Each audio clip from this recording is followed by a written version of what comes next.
So, Lizanne, let me start with you. Are the markets starting to come to terms with what's likely to come? And if so, what is likely to come? So yeah, I do think that the stock market is going through a bit of a reset. There's the old phrase actually coined by my first boss in this business, the late great Marty Zweig, who was part of the original Wall Street Week for many, many years.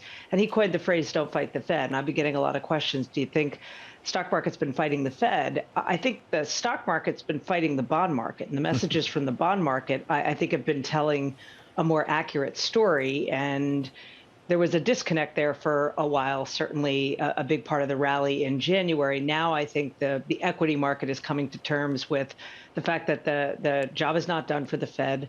They probably have to hike at least maybe once or twice more than what was even built into expectations a week ago, because the inflation data continues to be I think, too high for the Fed's comfort zone. And now I think the market, the equity market, is adjusting not only its expectations, but some of the embedded leadership trends that I think were sending a different message in January. Greg, do the different indicators in the market really agree with one another? Are they pointing in the same direction? Because you have things like, at least until recently, really pricing in price cuts, rate cuts across the board. At the same time, we've got a very tight labor market. We've got a really inverted yield curve. Where does this all add up to? Yeah, so it has to be reconciled, David. And so I agree with Lizanne. The equity market is fighting the bond market. The bond market is telling you, with the inversion in the curve, and it just priced out the cuts, but it's still telling you that rough roads are ahead in terms of the economy is concerned.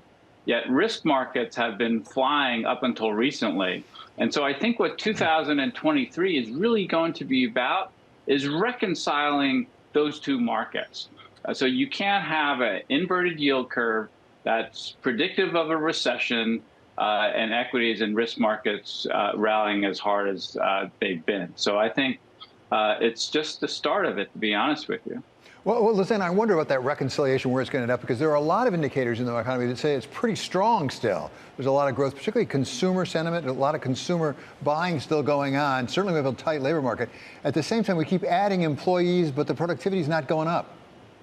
Yeah, and I think that's what's embedded in this odd mix of some measures showing pretty weak economic data, particularly fourth quarter, not GDP, but the real final sales on the domestic side. That's kind of a cleaner way of looking at the economy that takes out the inventory effects as well as some of the trade effects. And that was barely in positive territory, yet you had this, boom in job creation in January. I think there may have been some seasonal adjustments that kind of wreaked havoc with that number and may help to explain why there is that disconnect. But, what we've been talking about is the rolling nature of how this cycle is unfolding, not just in terms of the economy. We've been calling it a rolling recession, where there are pockets of the economy, certainly housing, many of the consumer goods oriented segments of the economy that were big beneficiaries of the lockdown phase.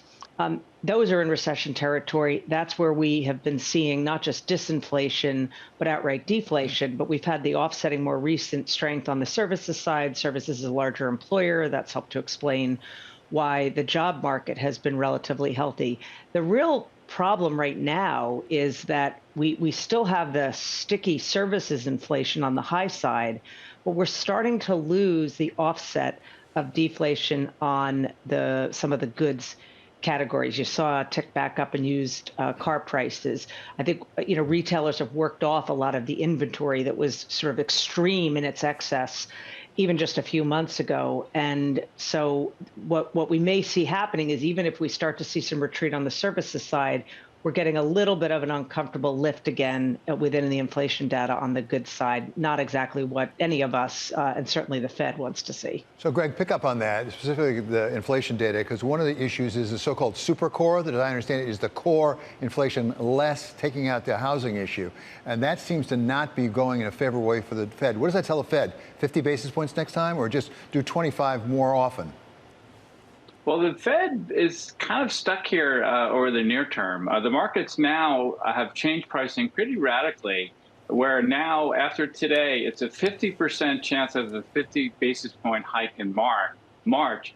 Up until recently, it was barely 25. And there were many market players who were suggesting that they're already done, and maybe the last 25. So the inflation data has not really moved in their favor. But the services is tied to the labor market. And I think the trick that we have in terms of shaking out inflation in this economy is that it's really hard to shake out services inflation when you have such strong labor markets. And so we're at a record unemployment rate. And so I think the Fed believes now that in order to get inflation under control, they have to do more in terms of weakening the labor market.